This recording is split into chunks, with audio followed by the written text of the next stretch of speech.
I'm quite excited to be talking about badges today. We have implemented badges within the ministry right from the very first day of launch, when we launched in July 2015. And badges were really well received, so we were quite excited about them. We started out with a little bit of a strategy, so I want to just talk you through how we worked and what we did. We'll talk briefly about why we chose to implement badges, what our strategy was, what our design was, because they look kind of cool, and also a little bit about the responses that we've had from people and how they've been received within the ministry and how we are going to move forward with that. So first of all, why digital badges? Well, they're kind of a nice, easy, free way of recognising that people have actually achieved something. So we wanted to make sure we had that built-in recognition into our system. Although I have to admit, I don't think we expected that they'd be quite as well received as they actually were. They're really easy to implement. Once you have a badge design, you just kind of go for it.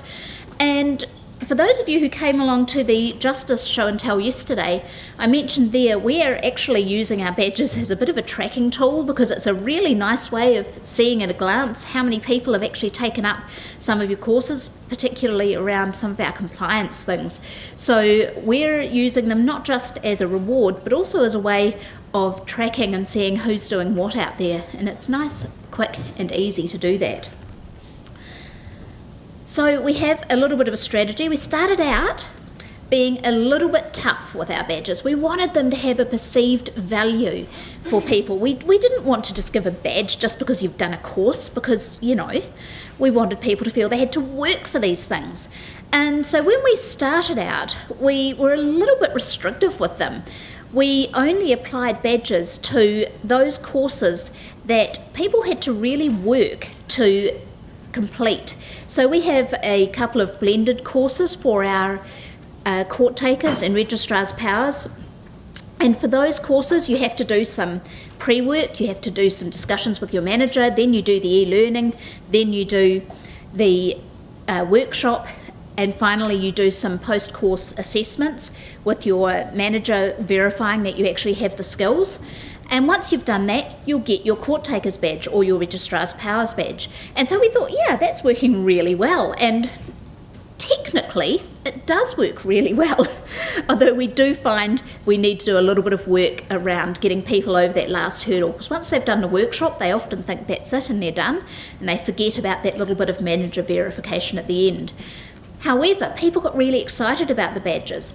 And one of the other things we did when we launched was we launched with a scavenger hunt. And when people scavenger hunted their way all over Thrive, which is what our learning management system is called, and they hunted all around and they collected the letters and they worked out what the answer was, and they got a badge for doing that. And even today, we've left that scavenger hunt up because it's been so well received.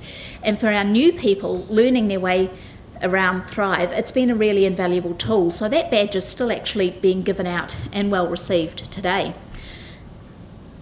So with that in mind and our strategy in place, we then talked to the design company who designed our badges, and they did a really nice job. We like the way they look. They're very attractive, we think. And the nice thing about this is we got them to give us all of the property with it. So we got the fonts and we got the icons and we got the design. So now we can go through and we can design our own badges for whatever we need them for, which is a really nice and easy way to work. And we can apply those badges to anything we want now. So we have had some responses about this. As I said, it's been really well received in the ministry.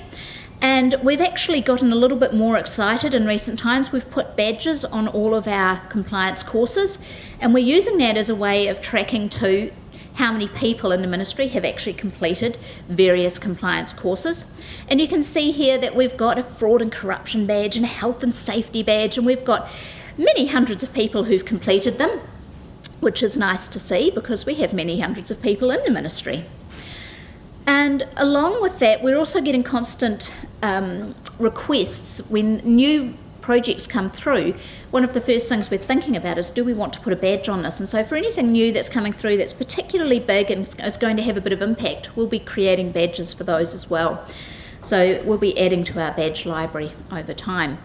I did mention that one of the things that we'll be doing is, or that I do, is track how many people have done this and that, and we do that using our audiences.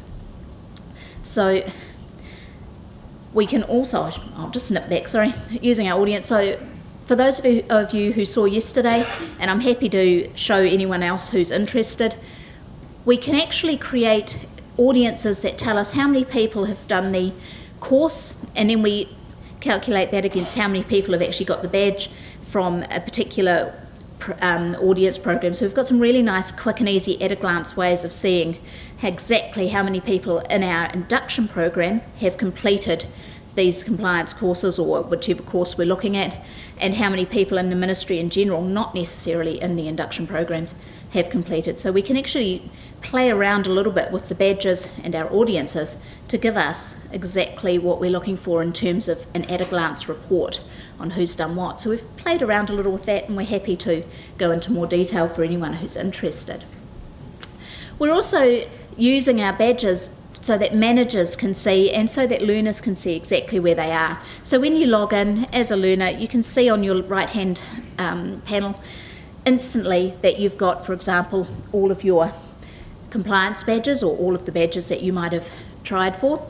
And of course, if you're a manager and you're logged in, you can see your staff members' badges and exactly what they've done there. And Andrea Yap over there at the back there is the poor person whose name I've put up here.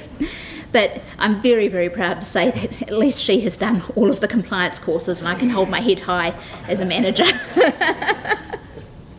So that at least is very encouraging for me. So we've used our badges quite a lot. We'll be using them a lot more, but they've been really well received, and people get quite excited about them. They really like the fact that they have this way of tracking what they've done. They can see at a glance how many courses they've done or what they've still got to do, and it's a really nice way of working with people. And they get particularly keen on them. I think it's a little bit of a hangover from our days at Brownies or at Scouts, where you used to get badges, and I'm sure people get just as excited about these ones, or at least they do from what I've heard.